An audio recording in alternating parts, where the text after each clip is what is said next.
Hello everyone, I hope you all are well. Welcome back again बेटा। तो आज हम डिस्कस करेंगे आपको question number 4 and 5 of exercise 12.2। तो देखते हैं क्वेश्चन नंबर 4 आपका क्या कह रहा है। इसने बोला that the triangle and the parallelogram have the same base। दोनों का बेस क्या है, सेम है, और एरिया भी क्या है बेटा, सेम।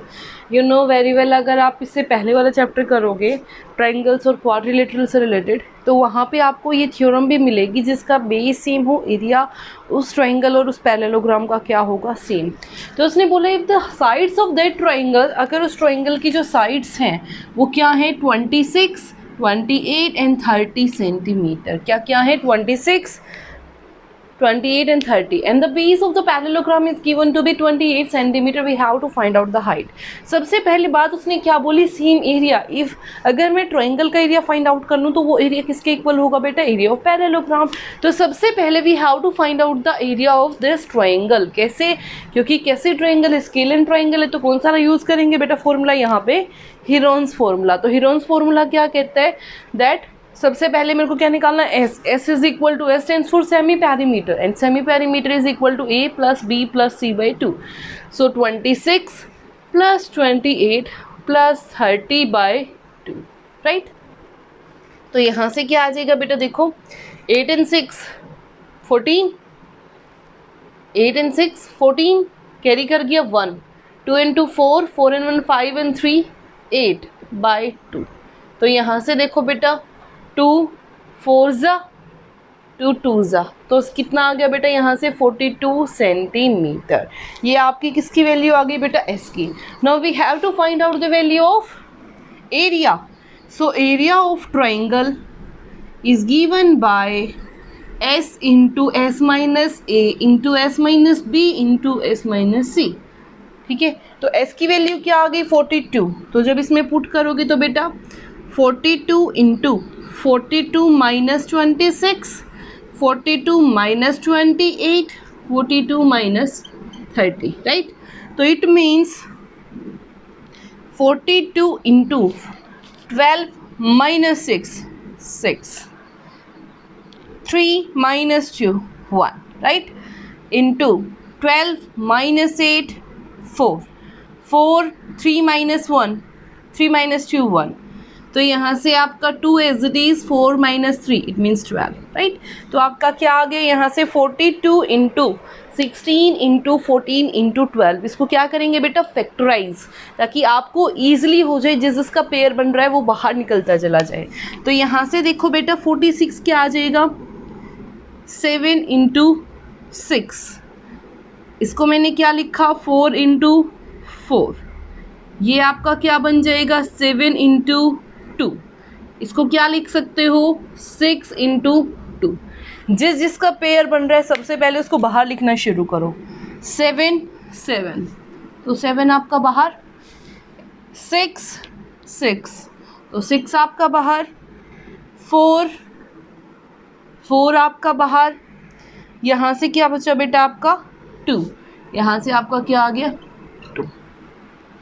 ठीक है, तो अब देखो 7 6 42 इंटू 4 2 ज़ा 8, 8 2 ज़ा 16, कैरी कर गया 1, 8 4 ज़ा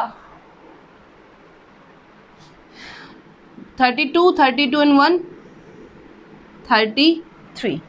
क्या गया यहाँ से 33।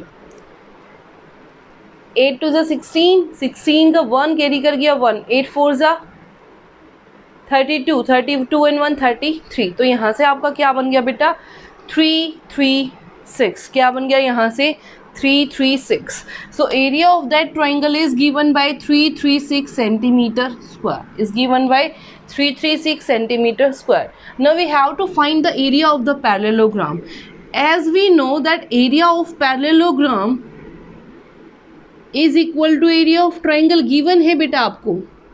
तो एरिया ऑफ पैरेललोग्राम होता क्या है बेटा, base into height, base into height, और area of triangle is given to be 336। कितना दिया हुआ है 336। As we know base is given to be 28, so 28 into H is equal to 336। So height is equal to 336 by 28, right.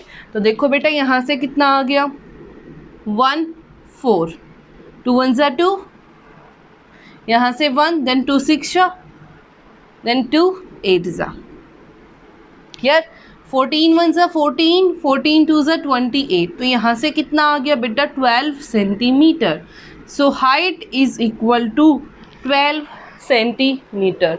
तो यहाँ से बेटा height of that parallelogram क्या आ गई हमारे पास 12 सेंटीमीटर।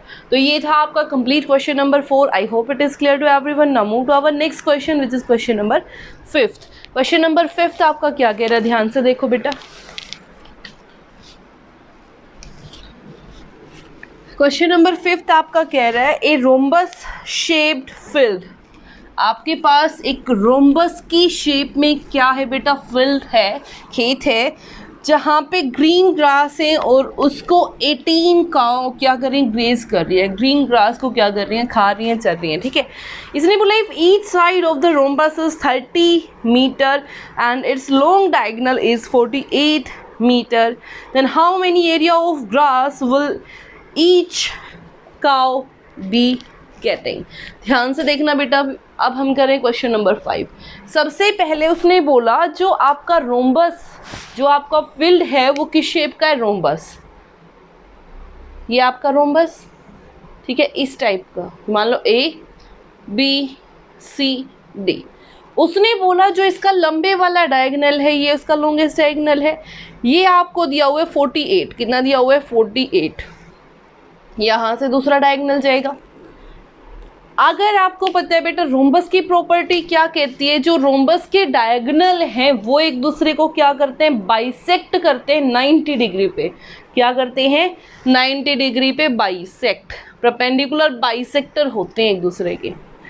बाइसेक्ट करने का मतलब क्या है बेटा, ये 48 तो ये कितना आ गया 24, ये 24, ये भी आपका 24, और आपकी सारी की सारी साइड्स उसने दे रखी हैं 30 मीटर। कितनी दे रखी हैं, 30 मीटर। अगर मैं यहाँ से इस वाले डायगोनल की वैल्यू निकाल लूँ तो रोम्बस का एरिया क्या होता है, half into D1 into D2, diagonal first into diagonal second. Diagonal first की वैल्यू आपको कितनी दे रखी है बेटा, 48। आपको डायगोनल 2 की वैल्यू अगर मिल जाए तो आप एरिया इजीली निकाल सकते हो, टोटल एरिया कितना है, ठीक है। अब ध्यान से देखो बेटा, this is a right angle triangle. अगर मैं इसको O नाम दूं तो BOC is a right angle triangle. तो क्या लिखोगे, in right angle triangle BOC Pythagoras theorem apply कर सकते हो क्या। ये आपकी सबसे लंबी साइड है, जो 90 डिग्री के अपोजिट साइड होती है वो सबसे लॉन्गेस्ट साइड होती है किसी भी राइट एंगल ट्रायंगल के अंदर। तो this is your longest side, longest side यानी कि hypotenuse. So BC square is equal to BO square plus OC square. BC square 30 square is equal to BO square plus OC is given to be 24, so 24 square. अगर मैं 30 का square निकालूं तो कितना आएगा बेटा, यहाँ से 900 is equal to BO square plus what do you mean by 24 square, so 24 into 24, 4 4 ज़ा 16, 1 4 2 ज़ा 8 and 1 9, 2 4 ज़ा 8, 2 2 ज़ा 4, सो 6, 8 and 8 16 and 1 17, यहाँ से आपका 1 तो ये आ गया 576। 576 ये पॉजिटिव है बच्चे, वहाँ आके नेगेटिव। सो 900 माइनस 576, 10 में से 6 गया बेटा आपका 4, यहाँ बचा 9, 9 में से 7 गया आपका 2, यहाँ से आपका क्या बचा 8, 8 में से 5 गया 3, तो कितना आ गया 324। So BO square is equal to 324। So BO is equal to square root of 324। Now we have to find out the value of square root. So 324 का अगर स्क्वायर रूट आप निकालते हो तो क्या आएगा, देखो 1 1 ज़ा 1, यहाँ से 2 2 4, यहाँ से आ गया 1 1 ज़ा 1 प्लस 1 2।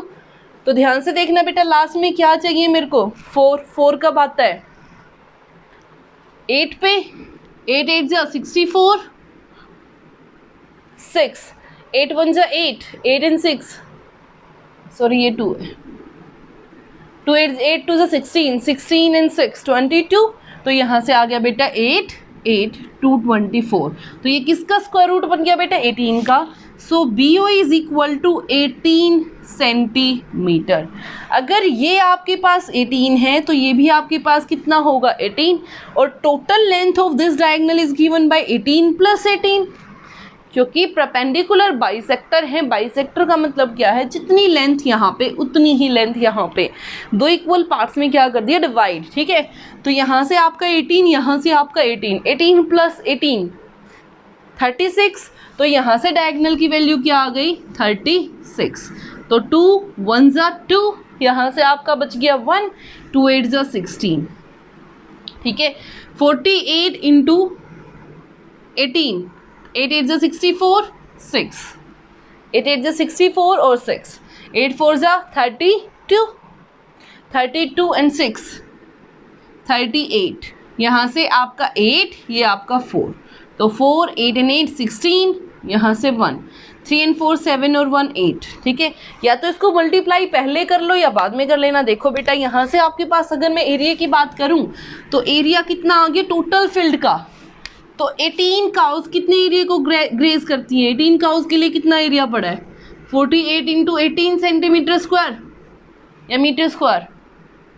ठीक है, तो 1 काउ के लिए निकालोगे तो क्या करोगे? Divide 48 into 18 by 18। तो 18 से आपका 18 कैंसिल आउट, तो क्या आ गया यहाँ से? 48 मीटर स्क्वायर। तो एक काउ को कितना एरिया मिलेगा? 48 मीटर स्क्वायर।